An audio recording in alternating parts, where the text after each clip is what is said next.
Hello everyone, this is Callie Respuzzi, the collections manager here at the Bennington Museum, welcoming you back to another tour at 10. Today I am in our Grandma Moses schoolhouse and I'm going to talk to you about the Breakenridge Affair and the founding of Vermont in its very, very early days. So decades before Vermonters and Green Mountain Boys were fighting the British, they were fighting New Yorkers. And New York and New Hampshire both had this claim on the territory that we now call Vermont.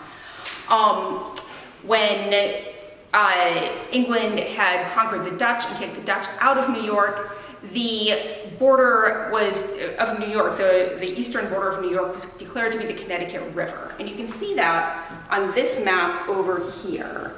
So this is Massachusetts, this is New Hampshire, and all of this is New York, and then New Jersey's down here too.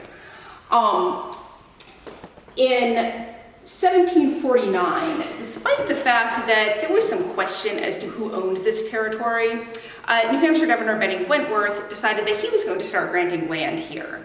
And he granted the first town and named it after himself, that is, of course, Bennington.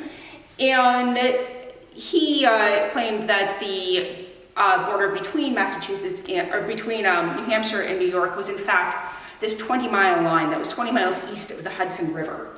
And you can see that on this map here. This map is from 1761, and this is Massachusetts. This is all New Hampshire, and then this little line here is sort of this line between New Hampshire and New York, and it sort of ends right around there. The map maker doesn't seem to have been quite sure what was going on either.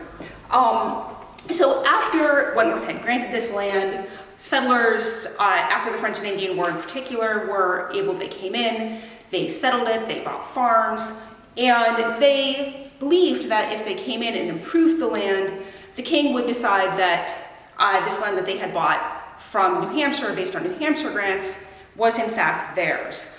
Unfortunately, the New Yorkers did not agree with that, and the governor of New York started to grant competing claims in this land. And this became a bit of a problem especially the 1770s.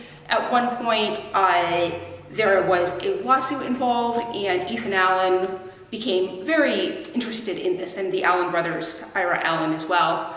And there was a big court case, and the New Hampshire grantees lost. So rather than just giving up, they decided they were going to actually fight for their land. So if we come over here, this is what happens at the Breakenridge Farm. So Sheriff Kenite, the Albany sheriff, this is his commission right here. He comes over to Vermont, he brings a posse of 300 men, and he wants to evict James Breakenridge from his land. Now, the New York landowners don't actually want to kick these people off, they just want them to pay rent, because they believe that this land is theirs and they want people living here. They don't want to move in themselves, but they want to get their money out of this.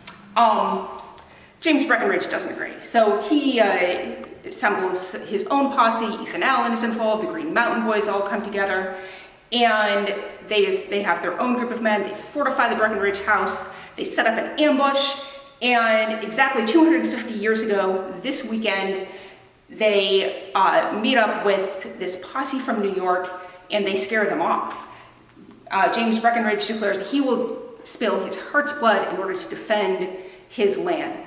The New York posse does not feel quite the same way about their own heart's blood, so they go on home. And this is one of the real important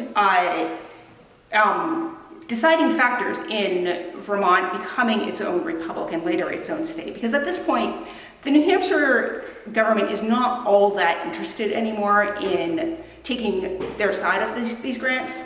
So it's kind of left these settlers on their own. So they formed their own government, the Republic of Vermont, and in 1791, we become our own state.